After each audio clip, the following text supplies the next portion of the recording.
Good morning, all y'all. This is your main man, Frank+kern here, coming to you from the floor in this hotel room where I am.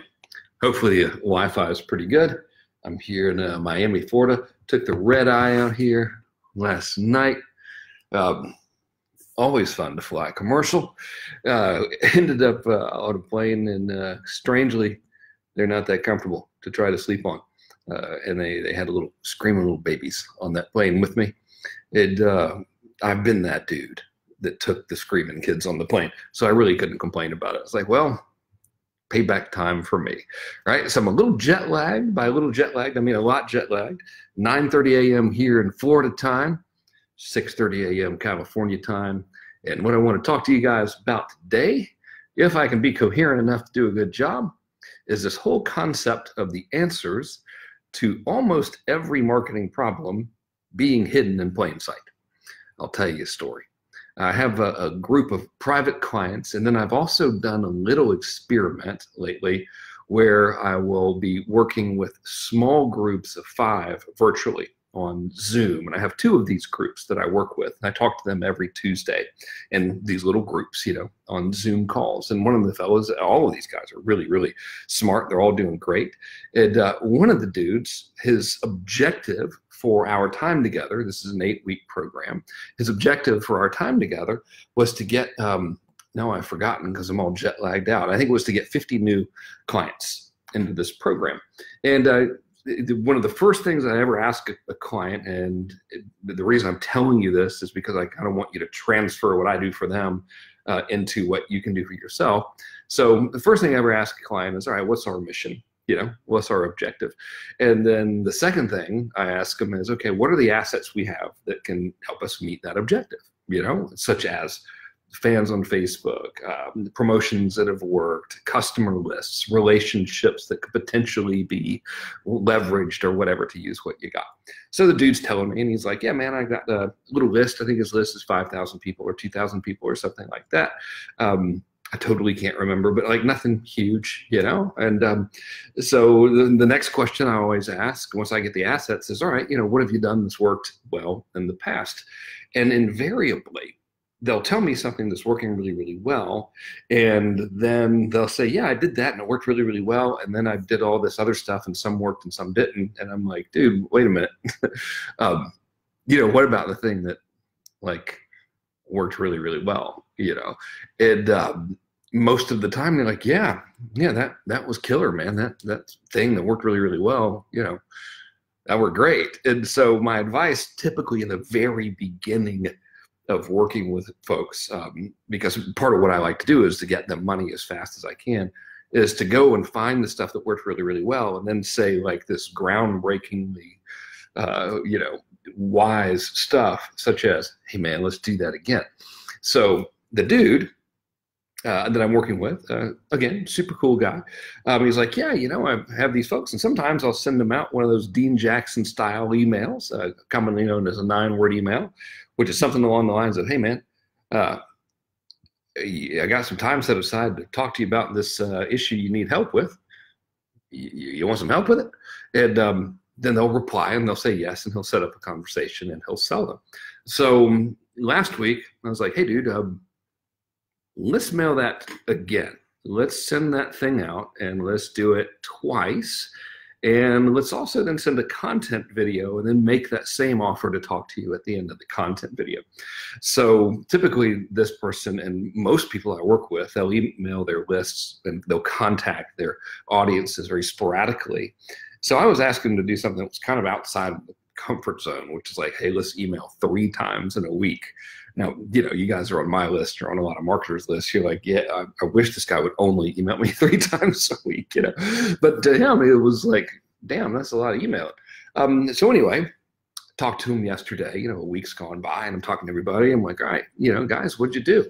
And this dude is like, well, I emailed him twice, and I got a bunch of calls, and I sold some stuff, and I still have more calls to make. And I'm like, awesome. Way to go. Didn't get around to making the content video. That happens. right? No big deal. Don't want to focus on what didn't get done. Want to focus on what got done. So part of my job in this little group is to kind of keep everybody on track and literally prescribe, like, here's what to do this week for the group, to each individual. So it's an individual prescription, for lack of a better word. So my question to the guy was, okay, how much bandwidth do you have over the next, let's say, 7 days to have more of these phone appointments? And remember, his conversion mechanism, the way he sells, is people will request a consult with him. He'll talk to them on the phone, and then he'll sell them some stuff or not. Super low pressure, professional services type thing. He's like, man, I got plenty of bandwidth. So I was like, okay, let's email them like crazy, until you don't have any more bandwidth. And the thing that comes up to people is, number one, they're going to get mad at me for emailing them like once a day or something. And then thing number two is, how can I make the same, hey man, you want to get on the phone and talk about stuff? How can I make the same offer multiple times without being like super boring and redundant? So I want to address both of these questions for you. And I think the answers to both are hiding in plain sight. First of all, the answer to, are they going to get mad at me for emailing them, multiple times in a week or whatever? The answer is maybe, probably not, and here's why. I saw yesterday, I think it was in a promotion from Ryan Dice, as a matter of fact, that the average person gets 140 emails a day. Chances are they're not seeing mine, they're not seeing yours. Some are, most aren't. To validate that fact, you can just look at your email open rates and realize that most people are not opening the emails because they don't see them. So that's an answer that's hidden in plain sight. Yeah, man, of course you can email them more. Most of them ain't seeing them because they're getting 139 other emails every day. All right. So now we address the question of, okay, well, how can we kind of say the same thing over and over again? And the answer is in 2 words, and that is reason why. This whole concept of reason why advertising was popularized by Simon, or rather Claude Hopkins, via Albert Lasker, who learned the concept from John E. Kennedy. For all of you super hardcore marketing dorks out there like me that like to know your history, all right? So anyway, 2 magic words are reason why. You need a reason why to make the offer, okay? So right now, we're in perfect reason why time. So here are a few, right? Reason why number 1. Hey, you know what? The end of the year is coming up. If you're like most people, you want to finish the year strong. That's why insert offer here. That's reason 1. Reason number 2 is, you know what? A new year is coming upon us. If you want to plan for that new year and get a jump start, then you should X, insert offer. Set up a call with me, go to this webinar, buy this book, whatever it may be. Here's another one. We're about to hit New Year's Eve. If you want some help, actually that's a little redundant, but again, the jet lag. If you want some help mapping out your New Year's goals and resolutions, so this would work in personal development and business, you should schedule a call with me, jump on a webinar, read this book, take this course, watch this video, etc. Right? Here's another good reason why. You know what? The holidays are very, very hectic, and a lot of people can get focused on important things such as going out, buying gifts, planning parties and everything.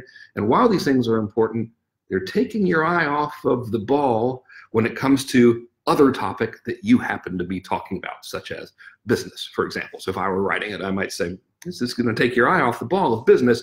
If you want to take a little bit to refocus on the business during this very, very crucial time, that's why you should go watch this video, schedule this call with my office, get on this webinar, whatever. So how many reasons why have we got there? I don't know, right? I'll give you another one. Hey, you know what?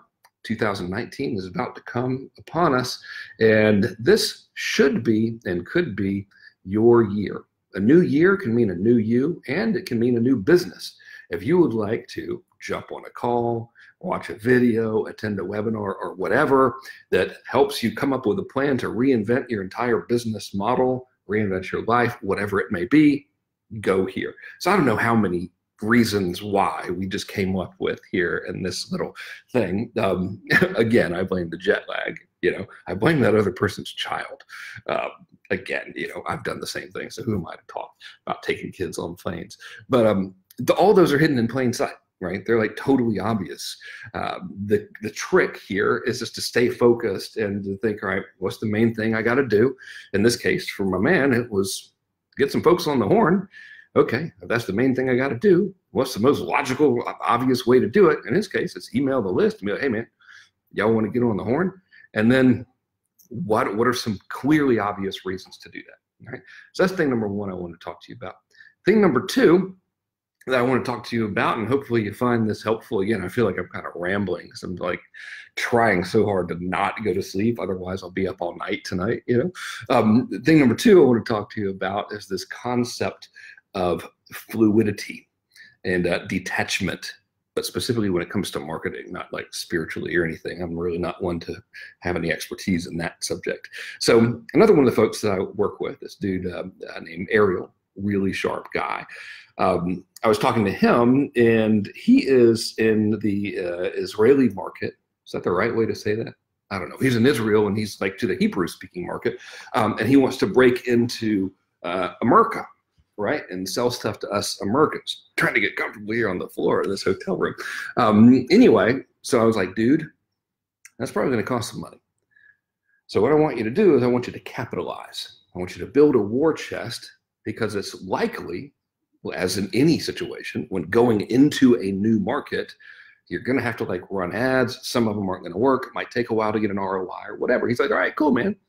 So I said, what's the thing that you do that typically works really, really well? He's like, well, I sell really good on webinars.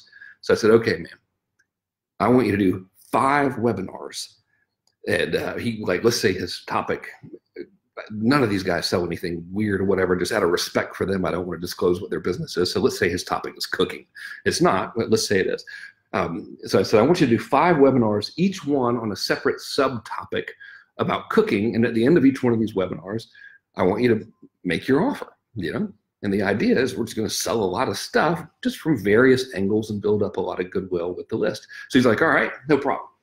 So I was suggesting that he would do 5 webinars eventually during the month of December.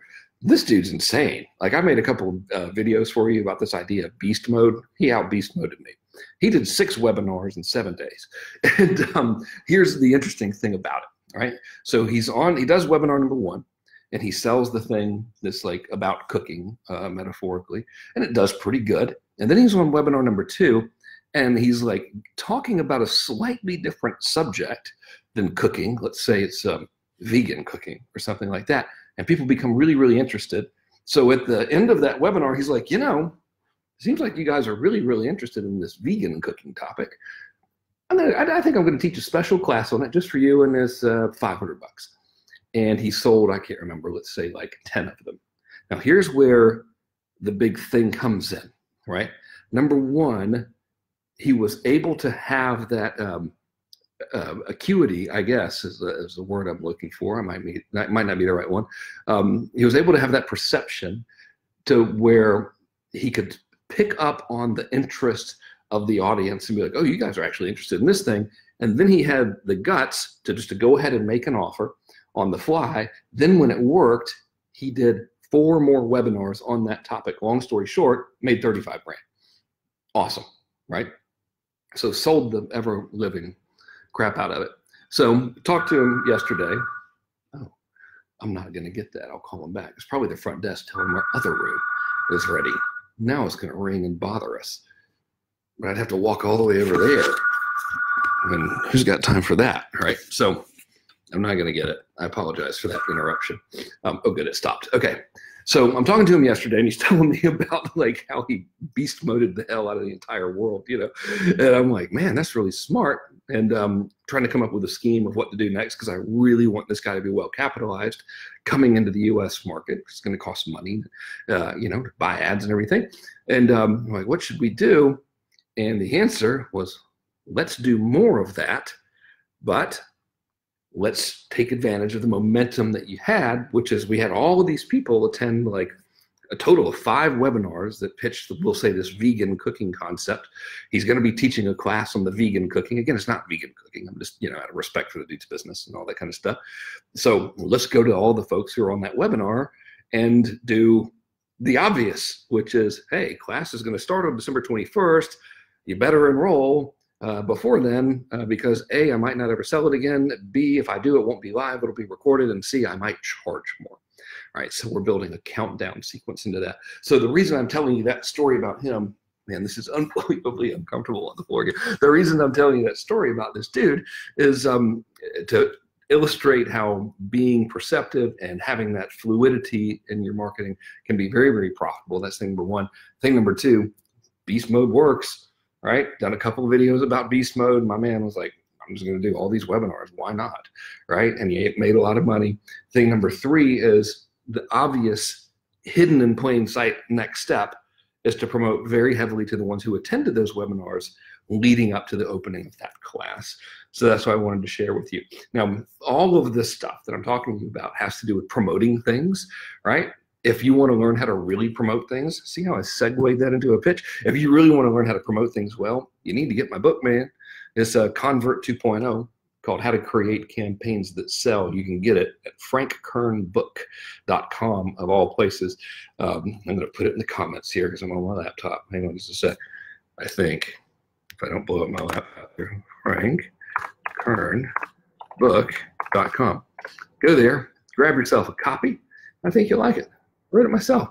It's pretty good, right? So roll over there and get it if you want to learn how to create campaigns that sell. Now, let's talk about hidden in plain sight some more. Let's take this one dude, for example. Now, he's just created these presentations that clearly sell this one new thing. So if we take the concepts I've been sharing with you about beast mode, right? I made the beast mode 1 video, I made the beast mode 2 video for you yesterday on Facebook Live. If we take that whole concept, what do you think a smart thing would be to do? You know, we're going to hit the list, of course, with it and turn that into an asset.